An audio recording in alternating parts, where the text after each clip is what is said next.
Hello viewers, আসসালামু আলাইকুম। আমি সম্পাস রেসিপিতে আপনাদের সবাইকে স্বাগতম জানাই। আজ আমি নিয়ে চলে এসেছি বাঙালিদের খুবই জনপ্রিয় খাবার ছোট চিংড়ির ভর্তা। আপনারা হয়তো বাসায় অনেকেই অনেকভাবে খেয়েছেন। ছোট চিংড়ির ভর্তাটা আমি হোটেল স্টাইলে করেছি, আশা করি আপনাদের ভালো লাগবে। তো পুরো ভিডিওটা দেখার জন্য অনুরোধ রইল, স্কিপ না করে দেখতে থাকুন। একটা পাত্রে 2 টেবিল চামচ সরিষার তেল দিয়ে গরম করে নেব।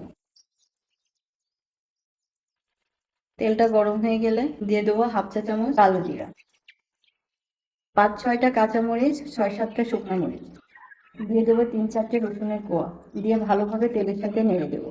ঝালটা আমি আমার পছন্দ মতো দিয়েছি, আপনারা আপনাদের পছন্দ মতো দেবেন। ভিউয়ার্স, এখানে আমি চিংড়ি ভর্তা করার জন্য ছোট চিংড়ি নিয়েছি 200 গ্রাম। এটা আমি পরিষ্কার করে ভালোভাবে ধুয়ে নিয়েছি। চিংড়ি মাছটা 4 থেকে 5 মিনিট ভাজলেই হয়ে যাবে।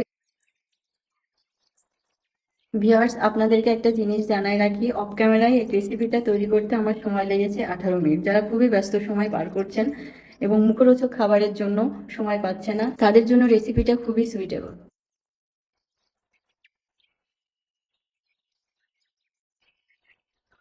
চিংড়ি মাছটা ভেজে নামানোর আগে দিয়ে দেবো ধনেপাতা কুচি, দিয়ে মাছের সঙ্গে ভালোভাবে ভেজে নেব।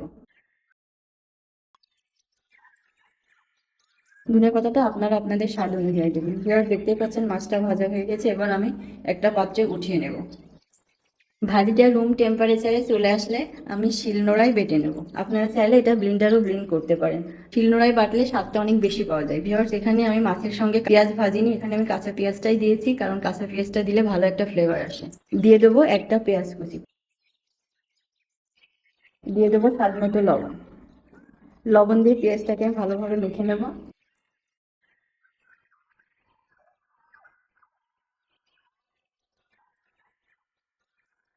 দিয়ে দেবো 1 চা চামচ সরিষার তেল, দিয়ে ভালোভাবে ভর্তাটাকে হাতে মাখিয়ে নেবো এবং পর্যায়ক্রমে আমি এটা একটা শেপ দিয়ে নিচ্ছি। ভিউয়ার্স, এতক্ষণ রেসিপিটা দেখার জন্য আপনাদেরকে অসংখ্য ধন্যবাদ। যে যেখান থেকে দেখছেন, লাইক, কমেন্ট, শেয়ার করতে ভুলবেন না। এবং এখনো যারা আমার চ্যানেলটাকে সাবস্ক্রাইব করেননি, তারা অবশ্যই চ্যানেলটাকে সাবস্ক্রাইব করবেন এবং ফেসবুক পেজ থেকে দেখে থাকলে অবশ্যই ফলো দিতে ভুলবেন না। তো আবারও দেখা হবে নতুন কোনো রেসিপি নিয়ে। আল্লাহ হাফিজ।